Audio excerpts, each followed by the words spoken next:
მნიშვნელოვანი სიახლე, ბანკი, რომელიც ძარცვავს ხალხს, განვითარებებში, აყაჩაღებს და გამწარებული ყავს ძალიან ბევრი ოჯახი.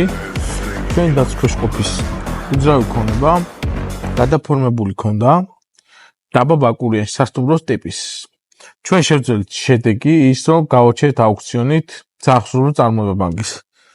უძრავი ქონება არის კერძო სახლის სასტუმროს ტიპის და ამ ოჯახის ერთ-ერთი შემოსავლის წყარო, მაგრამ ბანკმა თავისი კანონმდებლობის ფარგლებში წაართვა ეს უძრავი ქონება, უპირებდა აუქციონზე დატანას, მაგრამ ჩვენი ჩართულობით აქტიური მონაწილეობით დავადეთ ამ უძრავ ქონებას და ვერაფერს ვერ იზავს. ვერაფერი ვერ მოხდება ამ უძრავ ქონებაზე.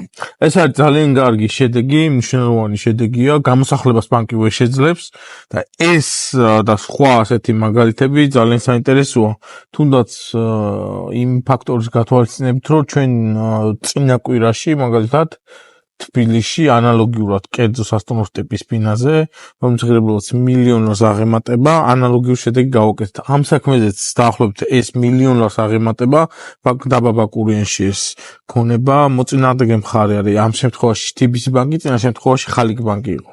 ორივე ბანკი ამ შემთხვევაში სასამართლოს მეშვეობით გავაჩერეთ რა. ვისაც გაქვთ სამართლებრივად მსგავსი პრობლემა, შეგიძლია შეგვეხმაროთ. მადლობა ყურადღებისთვის.